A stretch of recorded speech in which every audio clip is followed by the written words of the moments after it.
All right, thank you for agreeing to this interview. So, how would you describe the norms around hooking up or dating at Penn State? Okay. So, what was normal at Penn State was, I mean, there are groups, there are people who are in relationships, there are people who are into more of a casual hookup.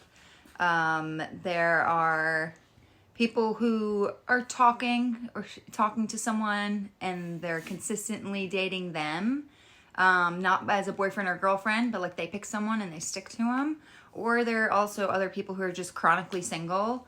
They're not really interested in looking for a relationship.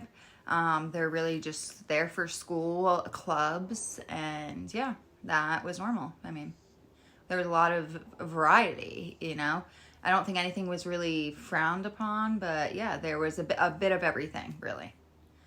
Okay, and what do you like or agree with about the way that Penn State students you knew tended to talk about sex and romance, and what did you dislike? The way they talked about sex and romance. So the girls were always really supportive. So if I were dating with someone, I needed advice, or if I was interested in someone and I was looking for any green flags, red flags, the girls were always there. The girls were always there to give advice, honest advice, a different perspective. I always had a group of girls that I could go to. My guy friends were, I didn't really speak to them about boys or anything. I'm sure they would give their unsolicited advice every now and again. But it wasn't like I really went to my guy friends for dating advice. It was really reserved for my girlfriends. The way that they spoke about sex and romance. So the boys spoke about it in I don't know. Okay, well, really, the boys that I disagree with, their views on sex and romance, it was really reserved for the frat guys. It really felt like a competition for them, showing off they were just trying to hook up with as many girls as possible, or the hottest girl, and really brag about it to their friends. They weren't really dating to get a girlfriend. What I disliked about that is that's not really my style of dating. I'd rather go with quality over quantity. And I feel like in the fraternities, it was really the other way around. It was quality over quantity. So yeah. Okay. So do you mean quantity over quality in the fraternities? In the fraternities, it was quantity over quality. Okay. Did I say that or not? Yeah, well, no, I got what you were saying. That makes sense. Yeah. So you mentioned fraternities and yourself, but what about the way that women are involved in this? Like, you talked about the guys. Like, how would you describe the way that sororities might view hooking up maybe with people at fraternities, or just girls who were not in the sororities, and how did that interact with fraternity members? So good question. All right. So in Greek life, there are certain sororities or fraternities, sororities or fraternities that were like the upper echelon, like the high tier, A grade, and all the girls were. I'll say I was in a sorority, which I was not. Those girls were always pressured to find any guy in that top fraternity. You're big, your sister, they would push you to like, just go out with him, go on a date with him. Like, they would have those mixers and the socials, to really just integrate their sorority and fraternity. They just wanted this is the fun fraternity, this is the fun sorority. We all commingle and we date each other, because they just wanted to keep their circle tight and grow their circle. Okay, wait, what was the other part of the question? Yeah, no, that's basically what I was asking. Okay. Is just how the sororities interacted with the fraternities, and then what about how girls who weren't in the sororities, how did that work with the fraternities or the sororities? Well, when it comes to, hooking up, dating, relationships, sex, whatever. basically, I was not in a sorority. So when I went to these frat parties, the girls in the sororities did not like it. They were like, we've claimed this zone. I'm trying to get my little and my big, and I'm trying to get my girls with this guy, and you're coming in. You're not part of Greek life, and you're at this party. You're trying to, step on our toes. They did not like it. Saw it as threatening, even if, I wasn't coming in with that kind of energy. It was just coming in to party, was invited, and just wanted to have a good time. So, yeah, the sorority girls did not like that. But I had friends who were in sororities and who were not in sororities, who were in sororities and had a positive view on them, and in sororities and had a negative view on them. So yeah, I mean, I still went to the parties regardless, and I was not really interested in any of the fraternity guys, just because it was more friend based, just so they didn't share the same views on hookup culture as me. They were just you could just tell it was like they're hunting for a girl, like you're a piece of meat, and that just really was not something that like appealed to me. So Yeah, that makes sense. I see where you're coming from. I've definitely encountered similar things in my time in college. They take that stuff a little too seriously. Yeah, they're really, they push too hard about it. You're like, all right, I get it. Like, where's the beer? They're like, oh, if I have a beer, you want to come dance with me? And it's just like, no, I just want a beer. That does sort of seem creepy sometimes, huh? Yeah. All right. Well, what do you think about this? How did people in your friend group label their romantic or sexual experiences? Sort of like, what terms do they use to describe their different types of interactions? As far when it comes to things like getting laid, hooking up, having friends with benefits, or a situationship, the talking phase. Are you dating now? Are you boyfriend? What were the stages kind of called? Like, how do they, what did they, how did they how refer are they to it? labeling these types of things? Okay, so this is how it went. We never had that word situationship. That is a brand new word. Right. That is, I get what it means, but so how we would do it, it was, I like someone, that means you have a crush on them. That's like, they may know you exist, they might not. You may have had a couple of conversations with them, but there's some sort of chemistry, some sort of spark there, and you like them. That's phase one. Then when they acknowledge your existence and they might feel something back, or they're interested, and you guys are talking. So that means you're texting, the talking phase. You're texting each other. You may, after you're in a class together and the class goes out, and you might just wait at the end of the hall and like talk to each other after class. That's the talking phase, texting. Then that moves to we're hanging out. That means you're making plans together. The hanging out phase is like, it's moved out of your text, your inbox on your phone, and you're making plans. You're just like, we're going to a party together. We're going to go study at the library together. They're telling me about an event that's on the weekends, and I'll go and bring my friends. And then it can, at that point, it depends on like what kind of relationship it is. Some people go from that talking state, this talking then hanging out, to either hooking up or dating phase, or sometimes they're kind of like mashed into one. Wait, hold on. Okay. I mean, I get what you're saying. It makes sense to me. What do you think about where do you, or the girls that you hung out with, where do you draw the line with, like, when are you actually dating? Like, quote I'm dating. They We're have to. dating. They have to ask me to be their girlfriend, So- and I have to accept. Okay, so to you, dating. Going on a date is not dating. Right. So if that you means, go out like, on a he's- date yeah. with a guy, That means we're going out. Going out is not the same as dating. Dating is reserved for boyfriend, girlfriend. When you're going out on a date, I know it's confusing, but going out and dating are different things. yeah, for sure. That it seems like most people view it that way, even though it is tricky. All right, so what would you say, would you say that your friends' experiences with romantic and or sexual interactions or relationships have shaped your own choices? Their experiences.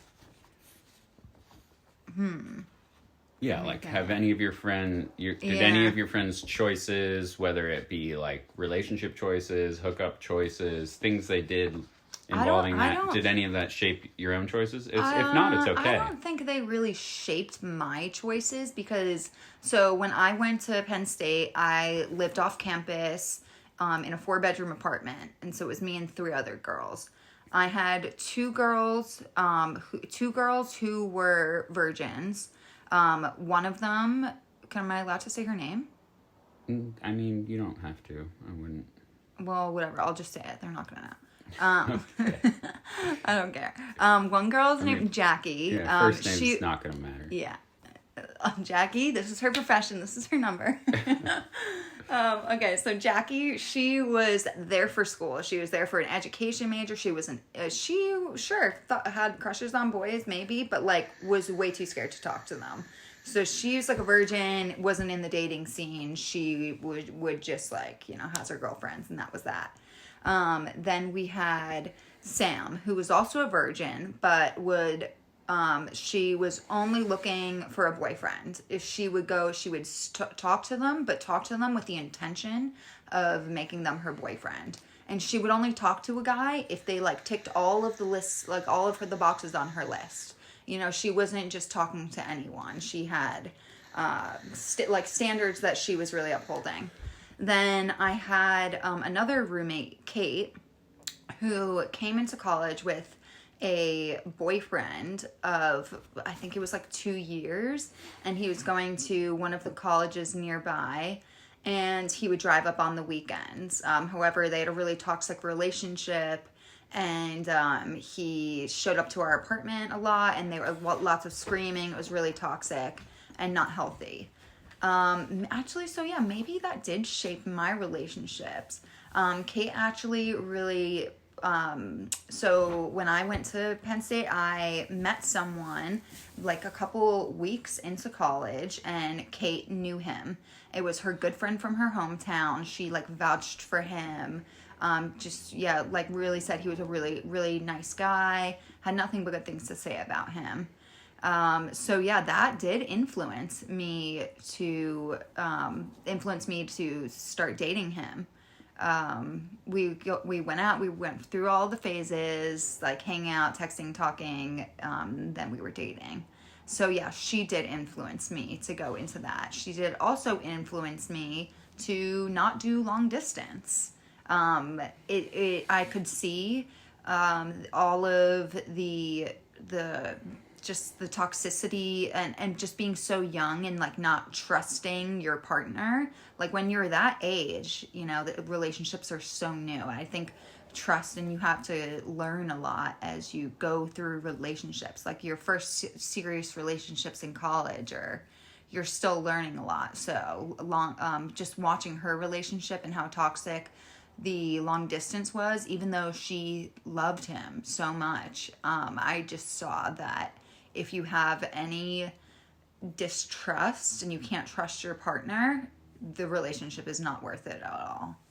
So yeah, that's how I'd say my friends' experiences kind of shaped me. Yeah, well, that's good. There's always something you can learn from other people, whether it's, positive or negative. Right, In my case, both. There you go. So, would you say that religious faith or moral beliefs shape your decision about romantic or sexual interactions or relationships at all? And for me, no, I don't think so. My family is from England, and when my parents moved here, they decided that they didn't want religion to be a huge factor in our lives. If they wanted us to choose our own faith if we wanted to choose at all, and I never did. However, I grew up in a town with people with really strong faith, with people who were Jewish and people who were Christians, as well as Catholics. And I was friends with all of them. However, religion never played a huge role in my life. So, how did it shape my decisions? Well, it doesn't. It doesn't have to. Yeah. How did it shape my decisions? It didn't. Yeah. I didn't. I really just listened to the rules that not the rules, like the advice and just like how my mom raised me, how my dad raised me, and how my sister raised me. That was really my belief system. My sister was 7 years older than me, and she gave me a lot of really good advice growing up. And that was really what I followed instead of religion. Okay. So yeah. Cool. So in what ways, if any, have your views on romantic relationships or sexual interactions changed since your time at Penn State? Okay, so probably right when, probably right when I went to school, I really just like thought negatively of, not too much, but I just thought a little, I didn't think that it was good to hook up with someone, have sex with someone that you weren't dating. I thought it was trashy, and I I don't know where I really learned that belief from. I wasn't taught that. Maybe I saw it in movies, read about it in books, but I just knew I didn't want to be that girl. But then when I was in college and I saw that some of my best friends were single and they would go out for a night and they'd meet a guy, hit it off, and they'd kiss, and who knows what would happen after. But I never thought anything negatively when I actually was around that and not experienced it for myself, but like saw my friends experiencing it, and I never thought anything negative of them. So yeah, that really opened my eyes to like, you don't need to follow one path. You can explore people around you in a healthy way that's healthy for yourself. You're using protection, and like that's not damaging to who you are. It can actually be beneficial. Like you don't have to be so I don't know. Yeah, you can just have fun with it, and really there's no judgment. It really made me relax on that, and just not have any judgments to people who had a more casual who were participating in a more casual hookup scene. All right. So how do you think social media shapes how students think about and talk about romantic or sexual interactions or relationships? Okay. How does social media... Hold on one second. Okay, sorry, I had to blow my nose. Okay, so how does social media shape what is it, views on relationships? Yeah, how students think and talk about relationships or sexual interactions. Okay, so when I was going to school, it was really Instagram and Twitter. I didn't have a Twitter, so it was really all basically on Instagram. Okay, so really in college, so it's like when there were parties on the weekend, we always had themed parties. Or like fraternities would throw a theme party. And then you would always see on Sunday morning, people posting photos of like their date from the weekend, or like Halloween weekend, who they dressed up with. And you would see that.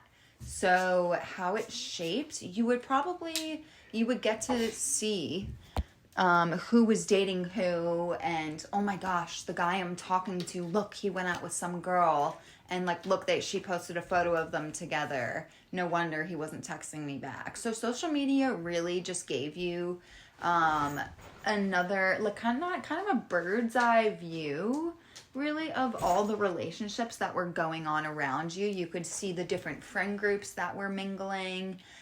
When people broke up, you would see them make some sappy posts with some, like, a song with sad lyrics, or lyrics about, like, I'm over him, I don't need a man. You'd see that, and then you would also see on their Instagram profile them deleting all of the photos of their the guy that they were with. So yeah, and then I guess on Twitter, I don't know. I didn't have a Twitter account, so I can't really speak on that. Oh, and then also Facebook. Facebook was kind of dying out when I was in college. But on Facebook, it was like a big thing to change your status on Facebook to dating. FBO. Yeah, Facebook official. Yeah, that was a big thing. Yeah. Because it's just like that point in a relationship where you're like, oh my God, like, he asked me to be his girlfriend, like, and we're going to change it and the whole world's going to see. Because if I take that off, I think people get a notification or something, but like everyone will see it. Maybe. Yeah, I think it does. I think it posts on your profile, like Lily ended a relationship with so and so, or stopped being in a relationship. I don't know. It makes it like, it puts like a little billboard up of your breakup. Yeah, lets all the guys know it's time to shoot your shot. Yeah, God, and then your DMs blow up. Yeah. That's always fun when you're like in mourning of that relationship. So you're just like, leave me alone. And yeah. Okay. So, in what ways, if any, do you think porn shapes college students' expectations about sex? Let's think. Okay, how does porn shape Expectations. I think porn, okay. How does it shape people's expectations? Mm-hmm. I think it can actually have a negative, it can negatively impact people's expectations of sex, because a lot of porn out there, I'd say maybe the majority of it is, it's not, like, some girls don't really want to have sex that way. Some girls do, and that's fine. That's cool. But some girls, especially when you're in college, like, you're brand new, you might be like having sex for your first time, like, you might have had some experience, but like, you're fairly new to the game. And yeah, sex is sometimes, yeah, like, kind of really degrading towards women.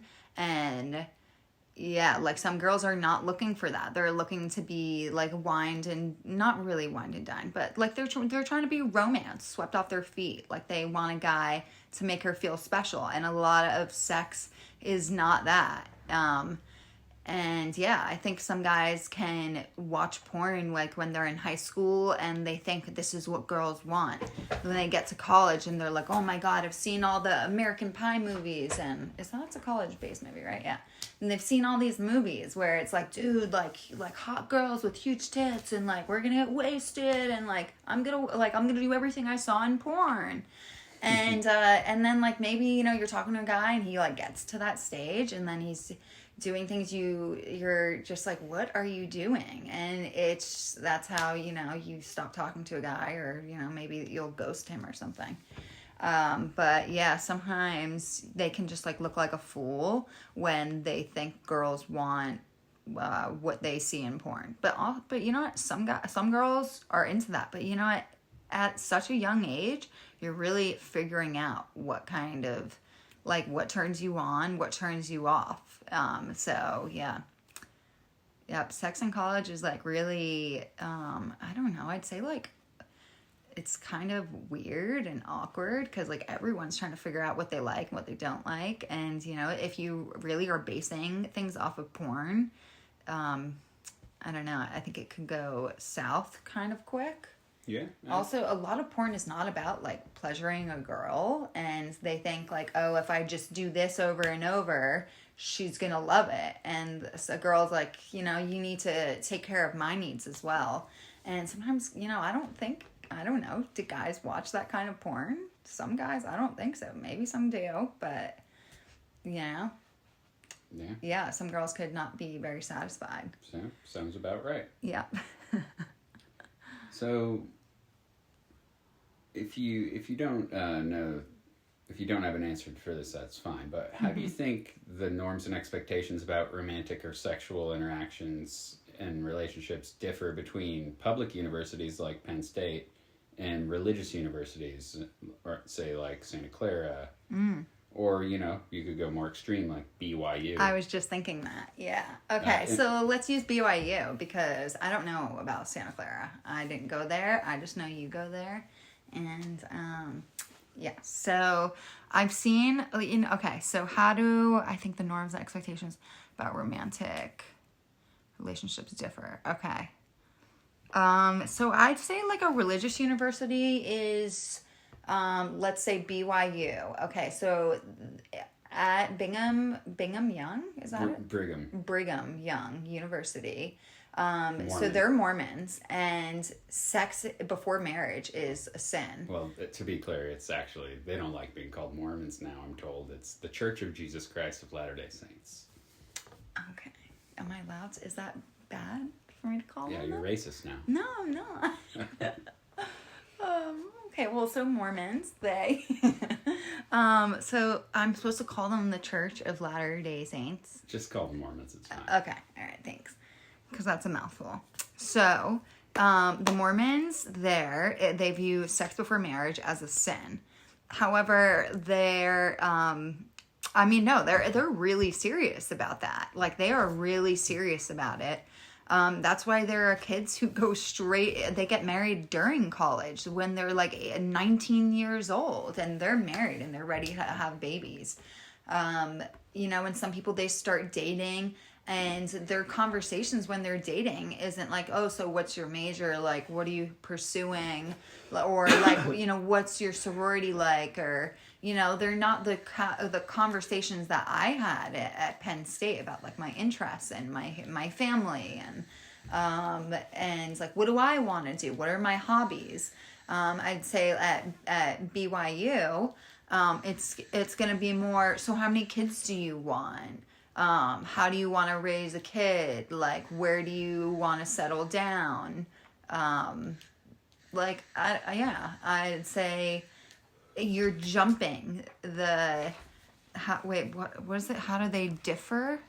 Okay, how they differ. I think the best part about dating is exactly that. It's getting to know them, like having fun, it not being so serious so fast.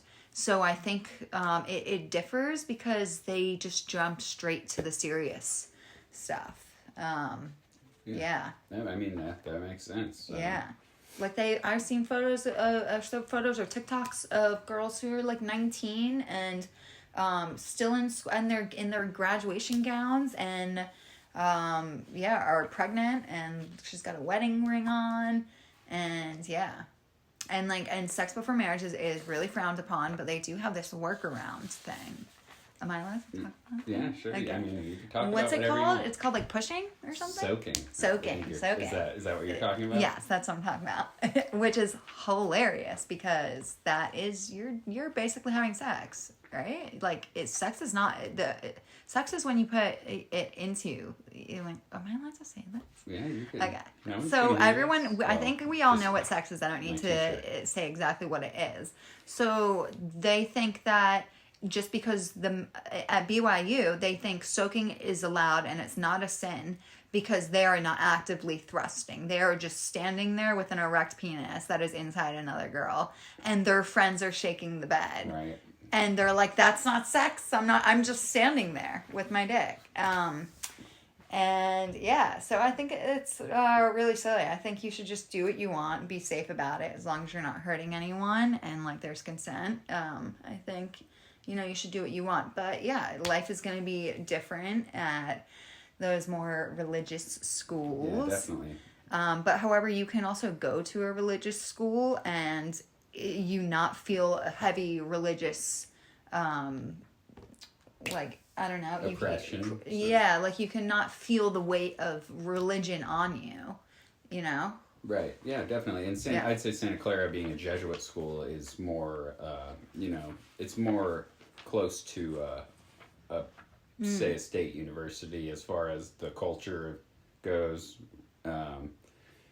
BYU's heavy on religion. Santa Clara, you of course learn about religion, but just from my experience, I never really noticed it in the day-to-day life between students. Yeah, I was just wondering that. I'm like, do you ever notice that it is a Jesuit school? I mean, when you're walking around or like when you're in class, do they ever like bring up religion? Well, you do have to take religious classes. Oh, you do? Okay. But one major thing that at Santa Clara is the lack of easy availability or accessibility to birth control methods, which brings me to my next question. So coming from Penn State, where all forms of contraception are easily accessible via prescription from the school's medical center, how do you feel about SCU's policy of not prescribing birth control pills, except for acne, or devices like IUDs for students at risk of unwanted pregnancies?